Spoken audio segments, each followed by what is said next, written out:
जय हिंद साथियों, मैं बबलू धाकड़ स्वागत करता हूं आप सभी का धरणीधर एग्रो क्लासेज के ऑनलाइन प्लेटफॉर्म पर। साथियों, आज हम चर्चा करने वाले हैं समस्याग्रस्त मृदाओं के अंदर हम अम्लीय मृदाओं का सुधार किस प्रकार से कर सकते हैं, उनके बारे में हम चर्चा करने वाले हैं। आज का सेशन स्टार्ट करने से पहले हम एक बार पहले जो हमने पढ़ा हुआ उसका हम रिविजन कर लेते हैं। तो सबसे पहले हमने समस्याग्रस्त मृदाओं के बारे में देखा था कि समस्याग्रस्त मृदाएं कितने प्रकार की होती है। तो समस्याग्रस्त मृदाएं 7 प्रकार की होती है। कौन कौन सी? सबसे पहले आता है हमारा अम्लीय मृदा आती है, दूसरी आती है हमारे क्षारीय मृदा, तीसरी लवणीय मृदा, चौथी हमारा आती है लवणीय क्षारीय मृदा, पांचवी आती है हमारे जलमग्न मृदा, छठी आती है हमारे मृदा अपर्दन आता है और सातवीं आती है हमारे अम्लीय सल्फेट मृदा आती है। ये सभी क्या होते हैं, इनके बारे में हम प्रॉपर सेपरेट इनको एक एक करके इनके बारे में हम डिटेल से एनालिसिस करते हुए आगे बढ़ रहे हैं। तो उनमें से सबसे पहले हमने लिया था अम्लीय मृदा के बारे में हमने देखा था, जिसके अंदर हमने मुख्य रूप से अम्लीय मृदा को हमने डिटेल से एक एक बिंदु के बारे में विस्तार से चर्चा की थी। सबसे पहले हमने इसकी परिभाषा के बारे में देखा था, उसके बाद में हमने इसके अंदर कौन कौन से तत्व पाए जाते हैं उनके बारे में देखा था।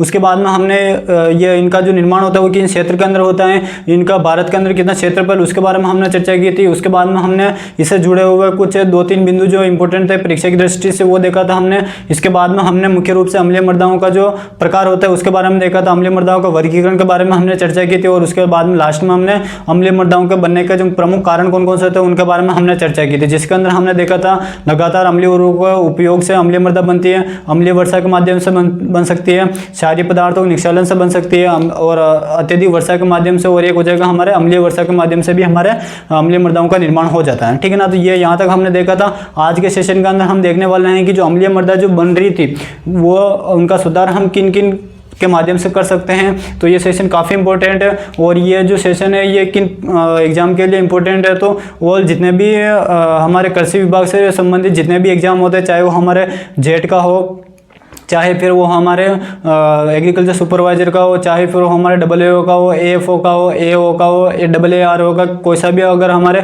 कृषि विभाग से जुड़ा हुआ अगर कोई सा भी एग्जाम है तो उन सभी के लिए ये काफ़ी इंपॉर्टेंट है। और हाल ही में जो अभी रीट का जो पेपर हुआ था उसके अंदर से निश्चित ही सीधा सीधा प्रश्न आया हुआ था कि अम्लीय मृदाओं का सुधार किस रासायनिक पदार्थ के माध्यम से हम कर सकते हैं। तो प्रश्न ईजी आते हैं, लेकिन जो लड़के होते हैं वो उसको भी गलत करके आ जाते हैं। तो बिल्कुल हम प्रॉपर एनालिसिस करते हुए बढ़ रहे हैं कि किस प्रकार से प्रश्न पूछा जा सकता है, उन सभी के बारे में हम चर्चा कर रहे थे। और साथ ही साथ में इससे जो समस्याग्रस्त मृदा हैं इनसे अभी हाल ही में जो AAO का पेपर हुआ था उसके अंदर से भी इससे प्रश्न आया था, और लास्ट ईयर जो सुपरवाइजर का जो पेपर हुआ था उसके अंदर भी समस्याग्रस्त मृदाओं से एक प्रश्न आया था। तो ये काफ़ी इंपॉर्टेंट है। निश्चित ही इससे सीधे सीधे प्रश्न पूछे जाते हैं, क्वेश्चन बहुत ईजी होता है, लेकिन फिर भी लड़के उसको गलत करके आ जाते हैं। ठीक है ना।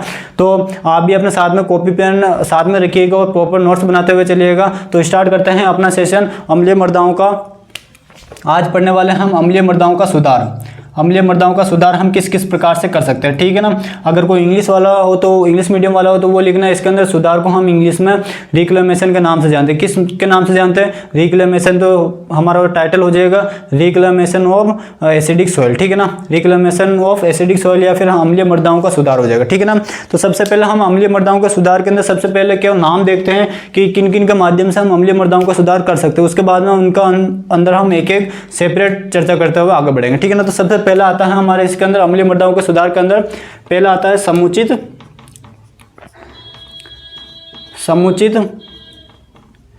जल निकास। पहला आता है कौन सा? समुचित जल निकास। नंबर सेकंड की बात करें तो नंबर सेकंड आता है इसके अंदर हमारे प्रतिरोधी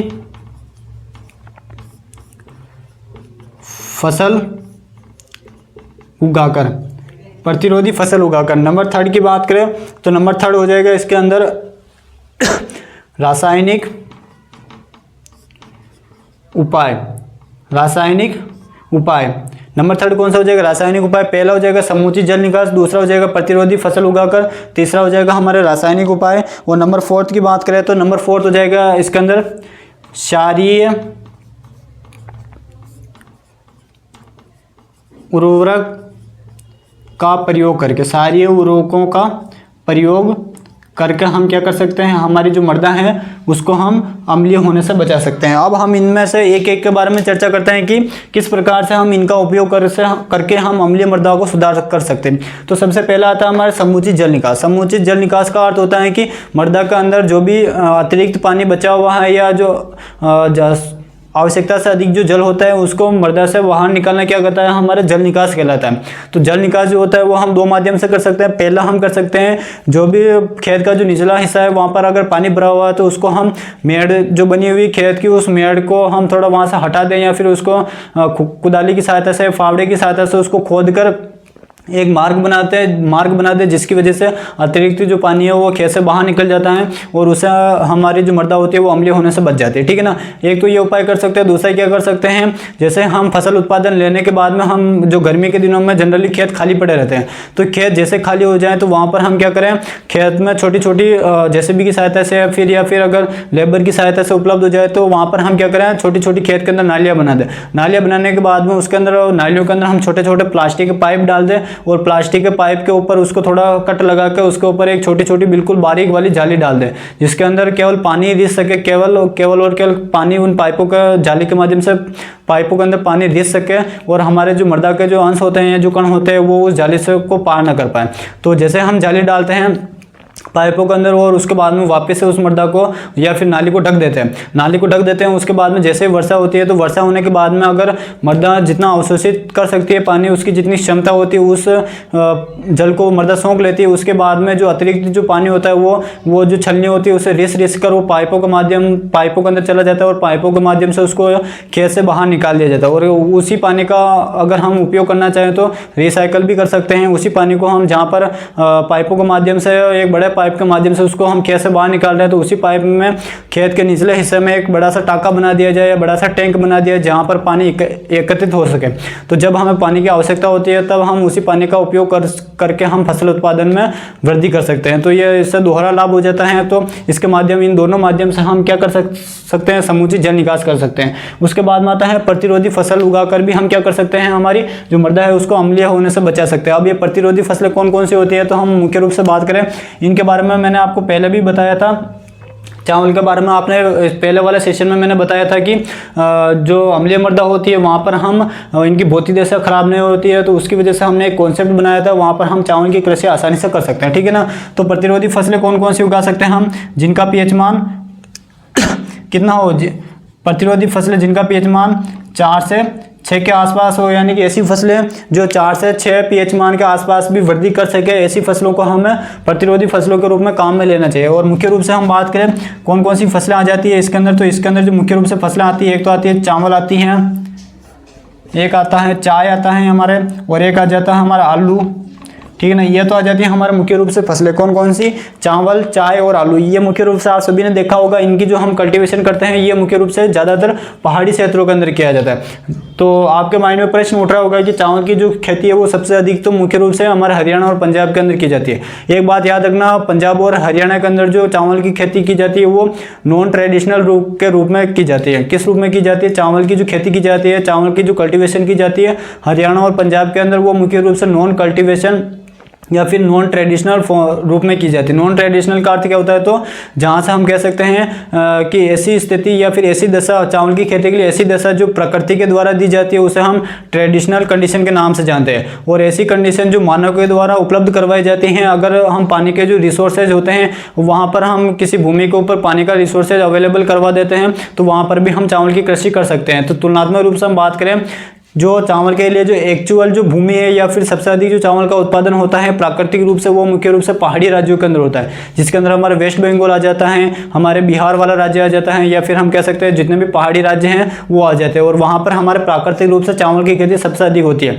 तो प्रतिरोधी किस्म के रूप में हम चावल की कई सारी वेरायटी होती है उनका उपयोग करते हैं। चाय की खेती की बात करें तो चाय की जो खेती होती है वो भी मुख्य रूप से हम पहाड़ी क्षेत्रों में करते हैं। तो और ये भी आपने सुना होगा कि चाय का जो सबसे अधिक जो उत्पादन होता है वो मुख्य रूप से असम वाली साइड में होता है। ठीक है ना। तो वहाँ पर असम के अंदर जो भूमि होती है वो अम्लीय मृदा होती है, तो ये भी हमारे जो चाय होती है वो भी हमारे अम्लीय प्रतिरोधी फसल होती है। आलू की बात करें तो आलू जो सबसे अधिक जो होता है वो शीतोष्ण प्रदेशों में होता है या फिर पहाड़ी राज्यों के अंदर होता है, जो कि एक हमारे रबी ऋतु की फसल के रूप में इसको हम काउंट करते हैं। और ये भी इसका जो पीएच मान होता है वो लगभग 4 से 6 के बीच में रहता है। तो हम आलू की फसल भी हम अम्लीय मृदा प्रतिरोधी के रूप में हम उगा सकते हैं। ये तो होती है हमारी फसलें। इसके बाद आता है हमारे कुछ घासें भी आती हैं, कुछ घासें भी आती है जो क्या होती है, अम्लीय प्रतिरोधी होती है। कौन कौन सी घासें आती है, तो एक तो आती हैं रोडस घास। रोडस घास हो गई, एक हो जाएगी हमारे इसके अतिरिक्त हम बात करें दूब घास। दूब घास, ये जितनी भी घासें होती है या फिर हम यहाँ पर कह सकते हैं सारी घासें, सारी घासें के अंदर हमारे रोडस घास आ गए, दूब घास आ गया, सेवण घास आ गई, ये जितनी भी घासें होती है ये हमारे मुख्य रूप से अम्लीय प्रतिरोधी होती है। और मुख्य रूप से आप सभी ने देखा होगा कि जहाँ पर अत्यधिक वर्षा होती है वहाँ पर हमारे दूब घास जो होती है वो आसानी से उग जाता है। दूब घास को हम अपने लोकल लैंग्वेज में बात करें तो जो दूब घास होती है इसको हम डोबल्डा के नाम से जानते हैं। किस नाम से जानते हैं? हमारे तरफ इसको डोबल्डा के नाम से जाना जाता है। तो दूब घास जो होती है वो आसानी से वहाँ पर उगने लग जाती है, तो यह हमारे प्रतिरोधी फसल के रूप में या फिर हम प्रतिरोधी फसल के रूप में ये हमारे काम में ली जा सकती है। ठीक है ना, तो 2 पॉइंट यहाँ पर हमारे कंप्लीट होते हैं। समुचित जल निकास के माध्यम से हम किस प्रकार से अम्लीय मृदाओं का सुधार कर सकते हैं। दूसरा आता है हमारा प्रतिरोधी फसल उगाकर भी हम अम्लीय मृदाओं से अत्यधिक मात्रा में हम फसल उत्पादन ले सकते हैं या फिर हम आर्थिक लाभ प्राप्त कर सकते हैं। उसके बाद में आता है रासायनिक उपाय। रासायनिक उपाय को हम ये रासायनिक उर्वरक के बाद में पढ़ेंगे, क्योंकि ये सबसे इंपॉर्टेंट, अगर मृदा सुधार के अंदर अम्लीय मृदाओं के सुधार के अंदर जो प्रश्न पूछा जाता है वो रासायनिक उपाय से पूछा जाता है। और हाल ही के अंदर जो अभी रीट का जो पेपर हुआ था उसके अंदर रासायनिक उपाय से प्रश्न पूछा गया था कि अम्लीय मृदाओं का सुधार किस रासायनिक पदार्थ के माध्यम से किया जा सकता है। तो उसके अंदर चुने वाले पदार्थों का उपयोग करके हम रासायनिक उपाय के माध्यम से अम्लीय मृदाओं का सुधार कर सकते हैं। ठीक है ना, तो ये हम थोड़ी देर बाद में देखेंगे। अब हम डिस्कस कर लेते हैं क्षारीय उर्वरकों का प्रयोग। तो सबसे पहले यहाँ पर आता है क्षारीय उर्वरक कौन कौन से होते हैं। तो मैंने इससे पहले वाला जो सेशन था हमारे जिसके अंदर हमने अम्लीय मृदाओं का निर्माण किस प्रकार से हो सकता है उसके अंदर मैंने आपको बताया था लगातार अम्लीय उर्वरकों के प्रयोग से। तो उसके अंदर एक शब्द आया था अम्लीय उर्वरक कौन कौन से होते हैं। तो वहाँ पर मैंने आपको 3 टर्म बताए थे। सबसे पहले मैंने बताया था एमाइड, अमोनिया और अमोनियम।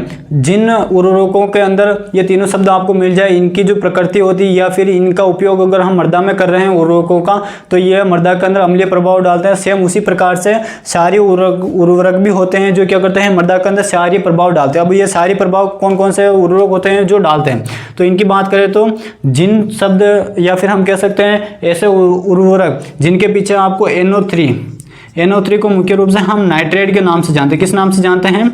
नाइट्रेट के नाम से जानते हैं। ऐसे उर्वरक, अब वो उर्वरक किसी भी प्रकार का हो सकता है, वो नाइट्रोजन युक्त हो सकता है, फास्फोरस युक्त हो सकता है, सोडियम, पोटेशियम, कैल्शियम किसी भी प्रकार का हो सकता है। तो मैं जो लाइन बोल रहा हूँ काफ़ी इंपॉर्टेंट है, ध्यान से सुनना इसको और नोट डाउन कर लेना इसको। ऐसे उर्वरक जिनके अंदर नाइट्रेट उपस्थित हो, ऐसे उर्वरक जिनके अंदर नाइट्रेट उपस्थित हो वो मृदा के अंदर क्षारीय प्रभाव डालते हैं।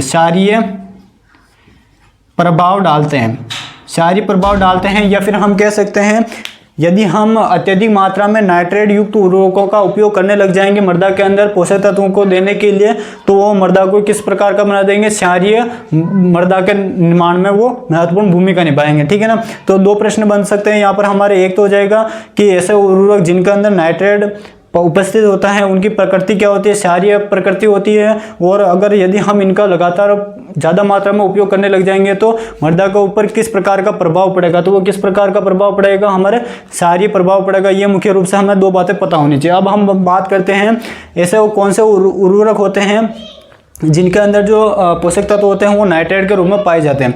तो ऐसे कई सारे उर्वरक हैं। जैसे हम बात करें कैल्शियम नाइट्रेट हो जाएगा, कौन सा हो जाएगा? कैल्शियम नाइट्रेट हो जाएगा। इसके अतिरिक्त बात करें हम पोटेशियम नाइट्रेट हो जाएगा, KNO3 हो जाएगा। इसके अतिरिक्त बात करें हम सोडियम नाइट्रेट हो जाएगा। ये जो जितने भी उर्वरक होते हैं इन उर्वरकों का उपयोग करके हम मृदा को अम्लीय होने से बचा सकते हैं और साथ ही साथ में इनका उपयोग करके हम अपने जो भी इच्छित जो पोषक तत्व देना चाहते हैं पौधों को मृदा के माध्यम से वो भी हम दे सकते हैं। जैसे उदाहरण के रूप में बात करें, हमने नाइट्रोजन के पहले देखा था 3 उर्वरकों के बारे में देखा था। कौन कौन से? यूरिया के बारे में देखा जो एमाइड के रूप में पाया जाता है नाइट्रोजन। उसके बाद में हमने अमोनियम सल्फेट और डाई अमोनियम सल्फेट के बारे में हमने सुना था। और एक होता है अमोनियम क्लोराइड होता है। कई सारे उर्वरक होते हैं जो नाइट्रोजन के रूप में पाए जाते हैं जो कि मुख्य रूप से एमाइड, अमोनियम और अमोनिया के रूप में पाए जाते हैं। तो उनकी पूर्ति करने के लिए हम उनका उपयोग न करके हम यदि हम कैल्शियम नाइट्रेट का उपयोग करेंगे तो हमारी जो मृदा होगी वो अम्लीय होने से भी बच जाएगी और साथ ही साथ में जो पौधों को जो भी आवश्यक पोषक तत्व नाइट्रोजन चाहिए वो यहाँ से नाइट्रोजन भी उपलब्ध हो जाएगा।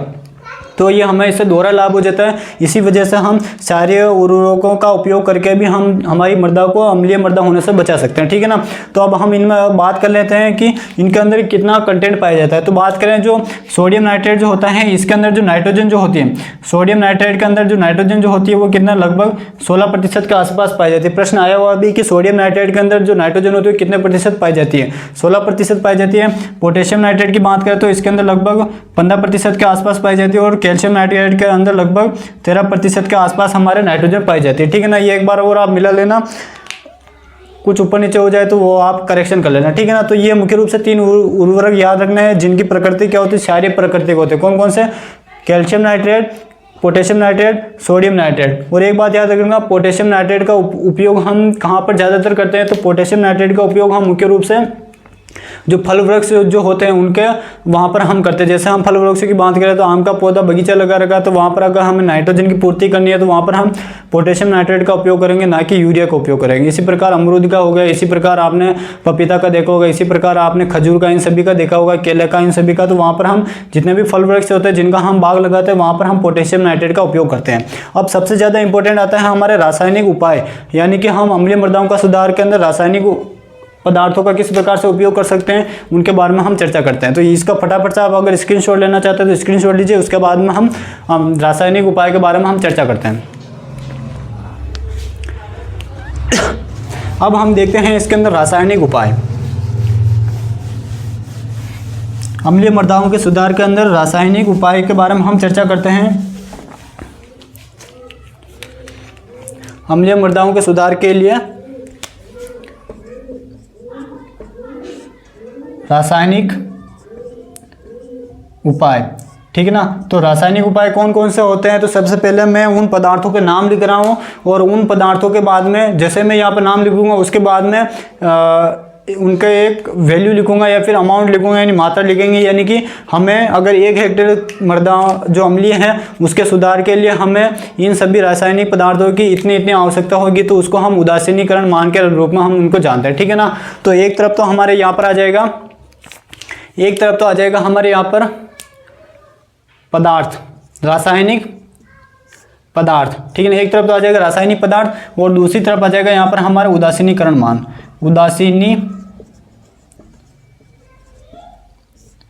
उदासीनीकरण मान, ठीक है ना। क्या आ जाएगा? उदासीनीकरण मान।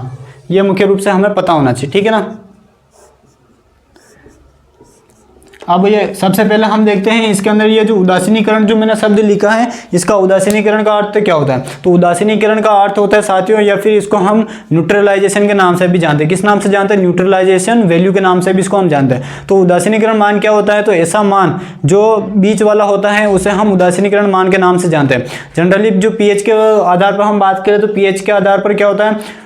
पीएच जो स्केल होती है उसके अंदर 14 तक वैल्यू होती है, यानी 0 से 7 तक तो अम्लीय मृदा होती है और 7 से लेकर 14 तक जो होती है वो क्षारीय लवणीय या फिर लवणीय क्षारीय मृदा होती है, वो अलग बात आ जाती है, ठीक है ना। लेकिन जो स्पेसिफिक पीएच की बात करें, पीएच जो 7 होती है वो उसका उदासीन मान होता है, यानी कि अगर जिस किसी का भी पीएच मान 7 होगा वो उसका उदासीन मान कहलाता है। जैसे उदाहरण के रूप में बात करें, जो आंसू जल जो होता है, डिस्टिल जो वाटर होता है, आंसू जल जो होता है उसका पीएच मान फिक्स 7 होता है, तो वो हमारे मुख्य रूप से उदासीन के रूप में काम करता है। यानी कि ना ही उसके अंदर 50-50 चांस होते हैं, उसके अंदर अम्ल की मात्रा भी बराबर है और क्षार की मात्रा भी बराबर होती है। जब ऐसी कंडीशन आ जाती है तब उसको हम उदासीनीकरण मान के रूप में हम जानते हैं। तो अब मैं यहाँ पर कुछ रासायनिक पदार्थों के नाम लिखूंगा और उनके यहाँ पर उदासीनीकरण मान लिखूंगा। यानी कि उदासीनीकरण मान का अर्थ हो जाएगा कि मान लीजिए कोई हमारी सॉइल है, ये मान लीजिए ये एक हमारा क्षेत्रफल हो गया, जो ये मान लीजिए ये हमारा 1 हेक्टेयर का क्षेत्रफल है, ठीक है ना, जिसके अंदर हमें फसल उत्पादन लेना है। और ये हमारा जो क्षेत्र है ये हमारा एसिडिक है, यानी कि यहाँ की जो सोइल है वो एसिडिक सोइल है। अब इस सोइल को हमें कंट्रोल करना है, यानी कि इसका जो पीएच मान है वो लगभग 7 से कम है। पीएच मान 7 से कम ऐसी सोइल को हम क्या कहते हैं? एसिडिक सोइल के नाम से जानते हैं। अब इसका हमें मैनेजमेंट करके हमको क्या करना है? इसका पीएच मान 7 से कम है तो इसका पीएच मान हमको 7 तक लेकर आना है। पीएच मान 7 से कम है और हमें इसके अंदर कोई ऐसे पदार्थ मिलाने, रासायनिक पदार्थ मिलाने हैं जो क्या करेंगे? इसके पीएच मान को कम है उसको पीएच मान को बढ़ाकर कहाँ तक लेकर चला जाए? 7 तक लेकर चला जाए, या फिर 7.5 या फिर 8 तक लेकर चला जाए, यहाँ तक लेकर चला जाएगा। ऐसे पदार्थों को हम को हम रासायनिक पदार्थ के नाम से जानते हैं, और उनके जितने हम मात्रा उपयोग में करेंगे, यानी कि मान लीजिए हमने कैल्शियम कार्बोनेट लिया। कैल्शियम कार्बोनेट एक हमारे चूने वाला पदार्थ होता है। अगर इसका उपयोग करेंगे तो इसका उपयोग करने के बाद में हम 1 हेक्टेयर के लिए हमें 100 किलोग्राम चूने की आवश्यकता होती है। तो जो 100 किलोग्राम जो वैल्यू आएगी वो चूने का उदासीनीकरण मान आएगा, यानी कि अगर हमें चूने का उपयोग कर रहे हैं हम मृदा सुधार के लिए, तो उसके लिए हमें 1 हेक्टेयर जो अम्लीय मृदा है उसके सुधार के लिए हमें 100 किलोग्राम चूने की आवश्यकता होगी। तब जाकर हमारी जो मृदा है वो अम्लीय मृदा से कन्वर्ट होगी उदासीन मृदा के अंदर।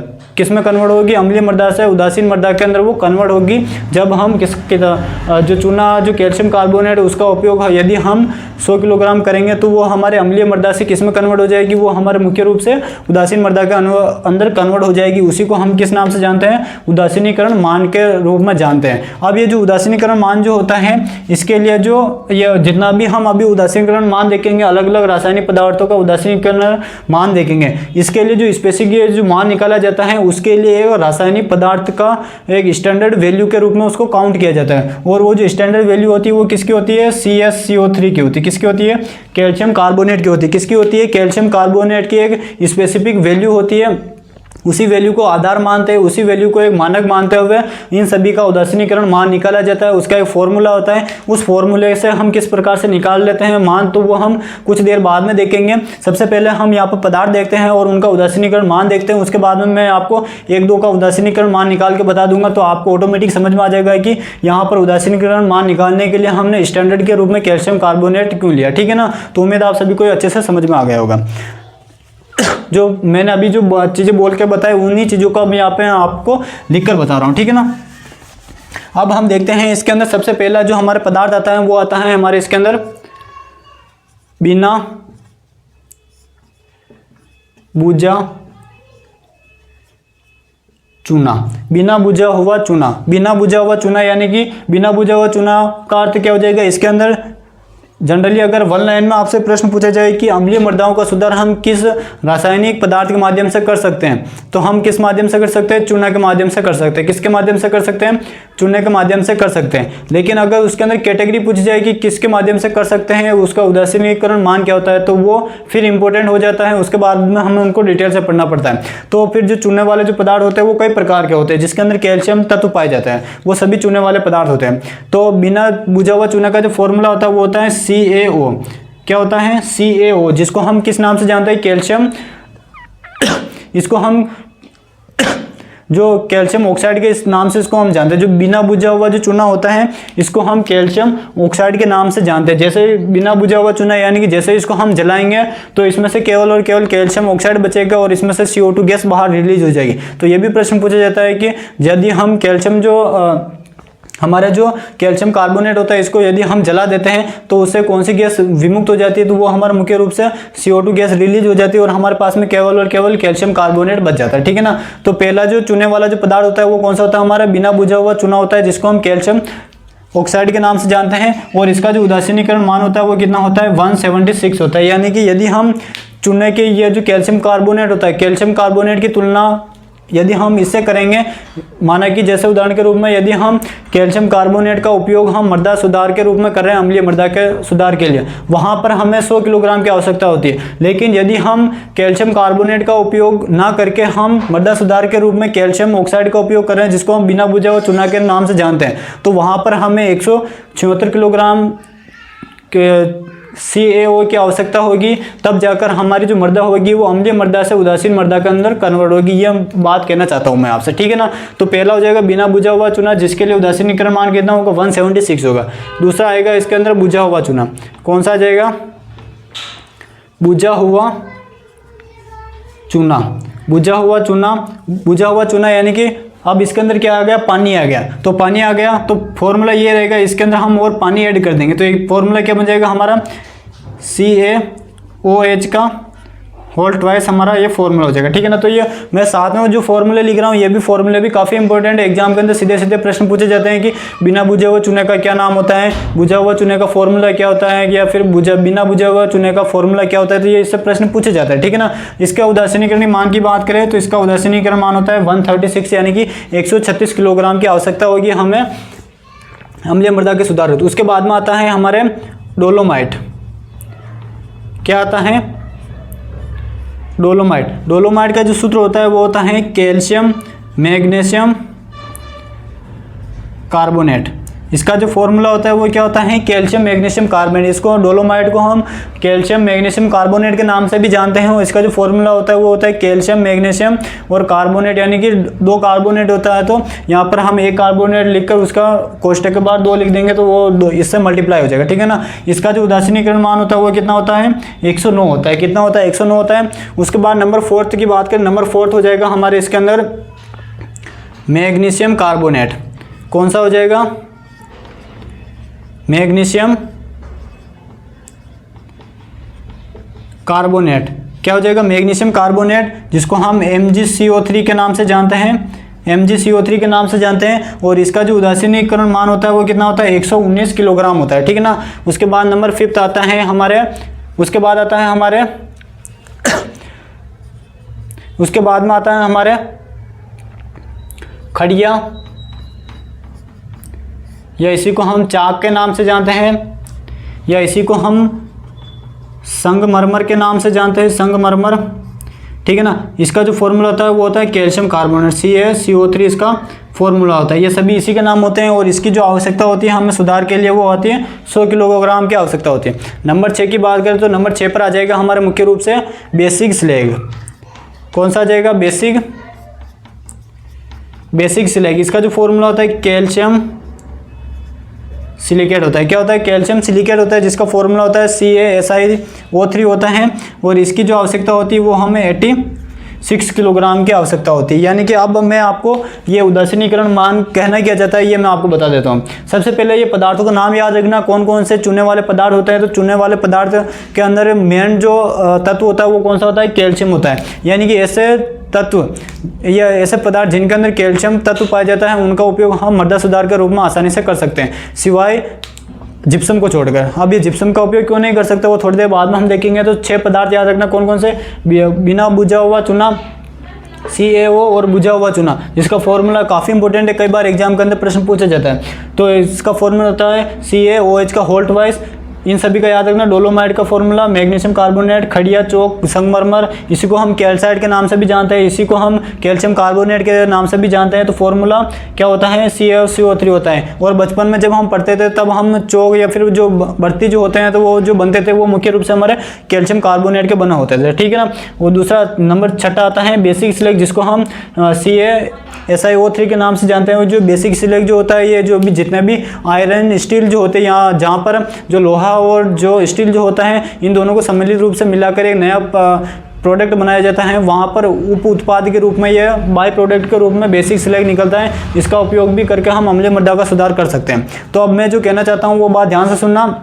यदि हम किसकी तुलना कर रहे हैं उदासीनीकरण मान के लिए, जो स्टैंडर्ड वैल्यू मान रहे हैं वो कौन सा हो जाएगा? Calcium carbonate. यानी कि स्टैंडर्ड वैल्यू जो हमने रखी है वो कौन सी रखी है? 100 किलोग्राम रखी है। यानी कि अगर हमें 1 हेक्टेयर जो भूमि है हमारी वो अम्लीय मृदा है और उसके सुधार के लिए यदि हम कैल्शियम कार्बोनेट का उपयोग करेंगे तो उसके लिए हमें 100 किलोग्राम कैल्शियम कार्बोनेट की आवश्यकता होगी। तब जाकर हमारी मृदा किस में कन्वर्ट हो जाएगी? अम्लीय मृदा से हमारे उदासीन मृदा के अंदर कन्वर्ट हो जाएगी। लेकिन यदि हमारे पास में किसी कारणवश से हमें कैल्शियम कार्बोनेट उपलब्ध नहीं हो पाता है और उसकी जगह हमें CaO, कैल्शियम हाइड्रोक्साइड, डोलोमाइट, ये शेष बचे हुए जो ये तो रासायनिक पदार्थ अगर हमें अवेलेबल हो जाते हैं तो हमें इनकी इतनी मात्रा आवश्यक होगी। मान लीजिए हमें कैल्शियम कार्बोनेट की जगह हमें CaO या फिर कैल्शियम ऑक्साइड की हमें उपलब्धता अधिक है, तो हम क्या करेंगे?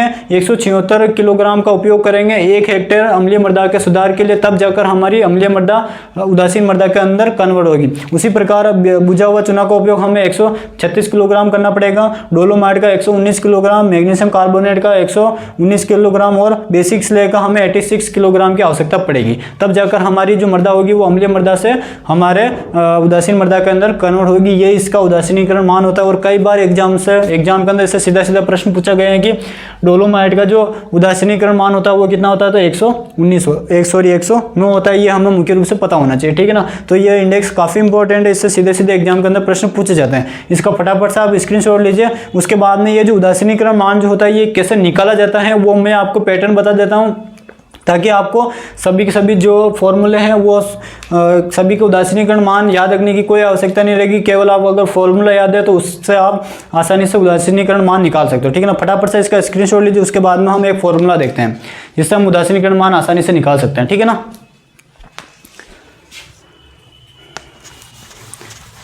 इसका स्क्रीनशॉट उम्मीद आप सभी ने ले लिया होगा अच्छे से। अब मैं आपसे बार बार कह रहा हूँ इसके प्रॉपर नोट्स बनाते चलिएगा। नोट्स हमेशा एक बार बनाए जाते हैं, उसके बाद में उसमें केवल और केवल करेक्शन किया जाता है, सुधार किया जाता है। कोई हो सकता है जैसे मैंने आपको कई सारे डेटा लिखाया था, इंडिया का डेटा तो फिक्स रहेगा, लेकिन उसके अंदर मैंने आपको समस्याग्रस्त मृदाओं का डेटा लिखाया था, उसके बाद में मैंने आपको अम्लीय मृदाओं का डेटा लिखाया था। जो भी डेटा जो परिवर्तित होते रहते हैं उनको केवल करेक्शन किया जाता है, नोट्स केवल एक बार बनते हैं, ठीक है ना। तो अब हम देखते हैं मृदा सुधार के अंदर हम देखते हैं जो रासायनिक सुधार हमने किया था उसके अंदर जो हमारा उदासीनीकरण मान आया था, उदासीनीकरण जो मान आया था उसको किस प्रकार से हम ज्ञात कर सकते हैं। तो उसका एक सूत्र होता है, वो सूत्र काफ़ी इंपॉर्टेंट है, वो हमें देखना है, ठीक है ना। तो इस सूत्र को उदासीनीकरण मान को किस नाम से जाना जाता है, तो इसको CCE के नाम से जाना जाता है। अब ये CCE क्या होता है तो ये मैं आपको बता देता हूँ। C का अर्थ होता है कैल्शियम, एक C का अर्थ होता है यहाँ पर कार्बोनेट, और E का अर्थ होता है इक्विवेलेंट। अब इक्विवेलेंट क्या होता है, जिसको हम इक्विवेलेंट को हम तुल्यांकी भार के नाम से जानते हैं। किस नाम से जानते हैं, तुल्यांकी भार के नाम से जानते हैं, ठीक है ना। तो CCE का फॉर्मूला क्या होता है, तो CCE का फॉर्मूला हो जाएगा CaCO3 का अनुभार, CaCO3 का अनुभार। ये अनुभार क्या होता है अभी हम थोड़ी देर बाद में देखेंगे इसको। CaCO3 का अनुभार अपन हो जाएगा जिसका उदासीनीकरण मान निकालना है, जिस किसी भी यौगिक का हमें उदासीनीकरण मान निकालना है उसका अनुभार, जिसका निकालना है उसका अनुभार इंटू 100 करना, ये हमारा फॉर्मूला होता है। फॉर्मूला क्या होता है एक बार फिर से ध्यान से देखना सभी इधर। CaCO3 का क्या हो जाएगा अनुभार, CaCO3 का अनुभार कैसे निकालते हैं वो अभी मैं आपको थोड़ी देर बाद में बताऊंगा। जिसका निकालना है स्टैंडर्ड के रूप में हमें CaCO3 का तो मानना ही है, CaCO3 का अनुभार या फिर कैल्शियम कार्बोनेट का अनुभार, और जिसका निकालना है उसका अनुभार। जैसे मान लीजिए हमें मुख्य रूप से बिना बुझे हुए चूने का निकालना उसका अनुभार हो जाएगा, बेसिक स्लेग का निकालना उसका अनुभार हो जाएगा। तो जिसका निकालना है उसका अनुभार कहाँ पर आ जाएगा, नीचे आ जाएगा, और उसका हम 100 से क्या कर देंगे मल्टीप्लाई कर देंगे, तो वो हमारे मुख्य रूप से उसका उदासीनीकरण मान आ जाएगा। जिसका हमें निकालना है उसका क्या आ जाएगा, हमारा उदासीनीकरण मान आ जाएगा, ठीक है ना। तो उसी को हम क्या कहते हैं CCE के नाम से जानते हैं, यानी कि कैल्शियम कार्बोनेट इक्विवेलेंट के नाम से हम जानते हैं, ठीक है ना। फॉर्मूला इंपॉर्टेंट है, इसका स्क्रीनशॉट लीजिए। उसके बाद में मैं आपको एक बार निकाल के बताता हूँ कि किस प्रकार से उदासीनीकरण मान हम जो हमने पिछले स्लाइड में देखे थे वो हम किस प्रकार से इस फॉर्मूले की सहायता से निकाल सकते हैं। तो इसके अंदर सबसे पहले हमें ये पता होना चाहिए कि किसी भी रासायनिक यौगिक जो होता है उसका हम किस प्रकार से अनुभार किस प्रकार से निकालते हैं, तो वो हम देखते हैं। तो मैं यहाँ पर आपको अनुभार के रूप में जो कैल्शियम कार्बोनेट है CaCO3 का अनुभार निकाल कर बता देता हूँ, ठीक है ना, क्योंकि हमें हर बार कैल्शियम कार्बोनेट के अनुभार की जरूरत पड़ेगी, और साथ ही साथ में हमें मुख्य रूप से जिसका हमें निकालना उसका अनुभार की भी जरूरत पड़ेगी। तो हमें पैटर्न पता चल जाएगा, तो दूसरा हम स्वतः आसानी से कर सकते हैं। तो जब कभी भी अनुभार निकाला जाता है तो इसके लिए हमें 2 बातें हमेशा पता होनी चाहिए, 3 बातें हमें पता होनी चाहिए। जब किसी भी यौगिक का अनुभार निकाला जाता है तो उसके लिए हमें 3 बातें पता होनी चाहिए। जनरली जो अनुभार जो होता है वो तत्व का भी निकलता है, अणु का भी निकलता है, यौगिक का भी निकलता है, पदार्थ का भी निकलता है। तो अनुभार हमेशा सभी का निकलता है, उसके लिए हमें 3 बातें पता होनी चाहिए, ठीक है ना। नंबर फर्स्ट बात कौन सी हो जाएगी, जिस किसी भी तत्व का हम अनुभार निकाल रहे हैं, जिस किसी भी तत्व का हम अनुभार निकाल रहे हैं उसका हमें क्या पता होना चाहिए, परमाणु क्रमांक पता होना चाहिए। तो अनुभार कैसे निकाला जाता है उसके लिए 3 बातें पता होनी चाहिए। पहला, जिस किसी का भी हम अनुभार निकाल रहे हैं उसके लिए हमें पहला हो जाएगा एटॉमिक नंबर या फिर परमाणु क्रमांक जो होता है वो हमें पता होना चाहिए। नंबर सेकंड बात करें, जैसे हमें परमाणु क्रमांक पता चल जाता है तो उसके बाद में यदि परमाणु क्रमांक हमें पता चल गया, अब ये दूसरी कंडीशन आती है, जो दूसरी और तीसरी जो कंडीशन आती है उसको हम एक साथ में देखते हैं। यदि परमाणु क्रमांक सम आया, ध्यान से सुनना काफ़ी इंपॉर्टेंट है एग्जाम के अंदर, परमाणु अणुभार से रिलेटेड कई बार एग्जाम के अंदर प्रश्न पूछा जाता है, ठीक है ना। तो पहला तो क्या हो जाएगा, जिस तत्व का हमें अणुभार निकालना है उसका हमें परमाणु क्रमांक पता होना चाहिए। दूसरा आता है परमाणु क्रमांक या तो सम हो सकता है या फिर विषम हो सकता है। जो परमाणु क्रमांक किसी भी तत्व का आएगा वो क्या होगा, दो प्रकार का, या तो सम आएगा या फिर विषम आएगा। जैसे बात कर हाइड्रोजन का परमाणु क्रमांक 1 होता है तो उसका वो संख्या क्या हो जाएगी, विषम हो जाएगी। उसके बाद में हीलियम आता है तो उसके हीलियम का परमाणु क्रमांक 2 होता है तो वो हमारा सम संख्या आ गया, ठीक है ना। तो परमाणु क्रमांक अगर सम आता है या फिर विषम आता है, अगर यदि परमाणु क्रमांक किसी भी तत्व का सम आता है तो क्या करेंगे, हम 2 से गुणा कर देंगे, 2 से गुणा करेंगे परमाणु क्रमांक से, परमाणु क्रमांक से, और जो भी आंसर आएगा वो हमारे क्या हो जाएगा, उस तत्व का हमारे अणुभार हो जाएगा, उस तत्व का क्या हो जाएगा, वो अणुभार हो जाएगा, ठीक है ना। तो मैं जो बताया वो ध्यान से सुनना। अगर परमाणु क्रमांक सम आया तो जो भी संख्या सम आ रही है उसको हम यहाँ क्या करना है, 2 से गुणा करना है, 2 से गुणा करके परमाणु क्रमांक से। अब ये जो 2 से हमने गुणा किया ना, ये किससे किया, हमने परमाणु क्रमांक से किया। उसी प्रकार अगर विषम संख्या की बात करें, कोई भी अगर विषम संख्या आ जाती है तो विषम संख्या में क्या करना है, 2 से गुणा करके परमाणु क्रमांक जो भी अगर विषम संख्या में आया है तो उसका हमें क्या करना, 2 से गुणा करना, 2 से गुणा करके +1 जोड़ दें, उसमें क्या करना है, +1 जोड़ दें। अब ये कैसे निकाला जाता है वो हम देखते हैं, ठीक है ना। तो ये जो पैटर्न बताया काफ़ी इंपॉर्टेंट है। अगर ये आपको कॉन्सेप्ट याद हो गया तो आपको जो मैंने आपको पिछले जो स्लाइड में जितने भी उदासीनीकरण मान दिखाए थे वो आपको रटने की आवश्यकता नहीं पड़ेगी, ठीक है ना। अणुभार निकालना आ गया है। तो परमाणु क्रमांक सम या विषम है तो अगर सम है तो 2 से गुणा करना है, किससे, परमाणु क्रमांक जो भी होगा वो उससे।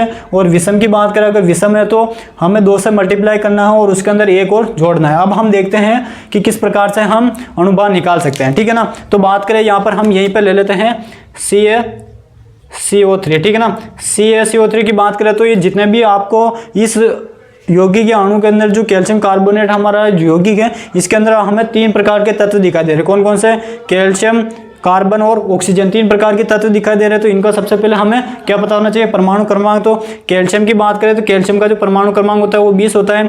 कार्बन का जो परमाणु क्रमांक होता है वो कितना होता है, 6 होता है। और बात करें ऑक्सीजन का परमाणु क्रमांक जो होता है वो कितना होता है, ऑक्सीजन का जो परमाणु क्रमांक होता है वो कितना होता है, हमारे मुख्य रूप से 8 होता है। कितना होता है, 8 होता है, ठीक है ना। अब कितना होता है, 8 होता है।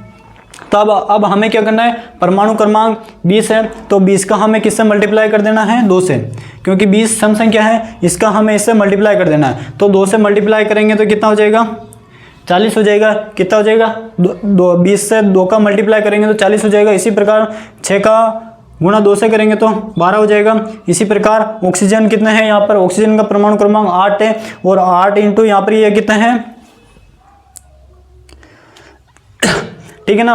तो इसका जो ऑक्सीजन का जो परमाणु क्रमांक होता है वो कितना होता है, 8 होता है। तो ये सम संख्या है। सम संख्या होने के बाद में हम क्या करेंगे, यहाँ पर इसका हो जाएगा, यहाँ पर कितना हो जाएगा, 16 होगा। यहाँ पर कितना होगा, 16 होगा।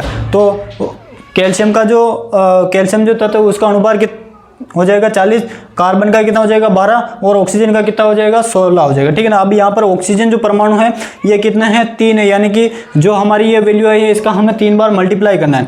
तो 16 इंटू 3 कर देंगे तो कितना आ जाएगा, ये 16 का मतलब 16, 16 दूना 32, 16 48 आ जाएगा। और इसको टोटल हम काउंट करेंगे तो कितना आ जाएंगे, 40 और 40 80,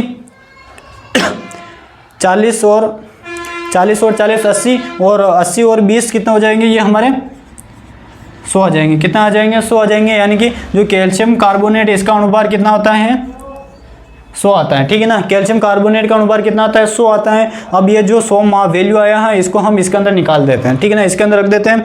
तो ये उम्मीद है आपको ये पैटर्न समझ में आ गया होगा। इसका आप स्क्रीनशॉट ले लीजिए। उसके बाद में मैं आपको कैल्शियम कार्बोनेट का उदासीनीकरण मान यहाँ पर निकाल के बता देता हूँ, ठीक है ना। इसका स्क्रीनशॉट लीजिए फटाफट से आप। चलो यहीं पर निकाल के बता देते हैं यहाँ पर। अब यहाँ पर सभी इधर ध्यान से सुनना। अब ये हमारे पास में अणुभार आ गया, कैल्शियम कार्बोनेट का अणुभार आ गया। अब फॉर्मूला क्या कहता है, फॉर्मूला कहता है जो स्टैंडर्ड के रूप में हमें कैल्शियम कार्बोनेट का अणुभार तो हर एक उदासीनीकरण मान के लिए यहाँ पर हमें रखना ही रखना, ठीक है ना।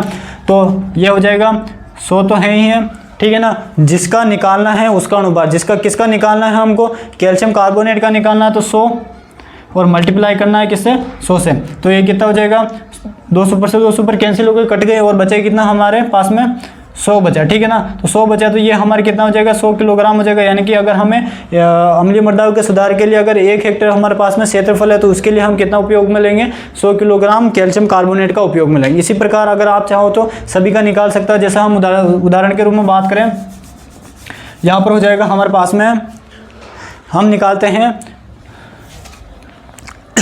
बिना बुझा हुआ चूना, बिना बुझा हुआ जो चूना है जिसके अंदर पानी नहीं मिला हुआ है, उसका फॉर्मूला क्या होता है, CaO होता है। क्या होता है, कैल्शियम ऑक्साइड इसका फॉर्मूला होता है, ठीक है ना। क्या होता है, कैल्शियम ऑक्साइड इसका फॉर्मूला होता है, ठीक है ना। अब इसका अनुपात निकाले तो इसका अनुपात निकालने के लिए इसके अंदर 2 तत्व है, वही पैटर्न फॉलो करना है हमें। कैल्शियम का परमाणु क्रमांक 20 होता है, ऑक्सीजन का परमाणु क्रमांक 8 होता है। तो ये हो जाएगा 8 का 2 से मल्टीप्लाई करेंगे और 20 का 2 से मल्टीप्लाई करेंगे तो इसका तो परमाणु कितना आ जाएगा अनुपात, इसका इस तत्व का 40 आ जाएगा और इसका कितना आ जाएगा, 16 आ जाएगा। दोनों को जोड़ेंगे तो कितना हो जाएगा, 56 हो गया। यानी कि हमें जो बिना बुझा हुआ जो चूना है उसका हमें अनुपात प्राप्त हो गया, कितना, 56 प्राप्त हो गया। अब इस फॉर्मूले में मान रख देते हैं। CaO3 का तो स्टैंडर्ड वैल्यू है, इसका तो हमें एक बार पता चल गया कितना होता है, इसका अनुपात 100 होता है, ठीक है ना। उसके बाद में जिसका निकालना है, किसका निकालना है, हमें बिना बुझे हुए चूने का निकालना है, तो 56 हो जाएगा और इसको 100 से हम क्या कर देंगे, मल्टीप्लाई कर देंगे, ठीक है ना। तो 100 से मल्टीप्लाई करने के बाद में जो भी वैल्यू आएगी वो हमारे लगभग 176 के आसपास आएगी, ठीक है ना। 1-2 किलोग्राम ऊपर नीचे हो सकता है तो वो चल जाएगा इतना, ठीक है ना। इसको आप काट कर देख लेना, वैल्यू आएगी जो इसी के लगभग इसी के आसपास आएगी, ठीक है ना। तो यही हमारा राइट आंसर होगा। तो इस प्रकार से हम बिना किसी रटे हुए भी हम इस फॉर्मूले के माध्यम से आसानी से और सरल भाषा के अंदर हम उदासीनीकरण मान आसानी से निकाल सकते हैं। तो अब आपके ऊपर डिपेंड आप कौन सा पैटर्न फॉलो करना चाहते हो। तो इसी के साथ में हमारे जो हम अम्लीय मृदाओं का जो सुधार होता है वो यहाँ पर कंप्लीट होता है। अब मैंने एक क्वेश्चन आपसे किया था कि हम अम्लीय मृदाओं के सुधार के लिए जिप्सम का प्रयोग क्यों नहीं कर सकते, तो उसके पीछे का कारण देख लेते हैं। इसका फटाफट से आप स्क्रीनशॉट लीजिए, उसके बाद में हम आगे बढ़ते हैं। उसके बाद हम थोड़ा और आगे बढ़ते हैं। अम्लीय मृदाओं के सुधार के लिए हम जिप्सम का प्रयोग क्यों नहीं कर सकते, ठीक है ना, उसके बारे में हम देखते हैं। अम्लीय मृदाओं के सुधार के लिए हम जिप्सम का यूज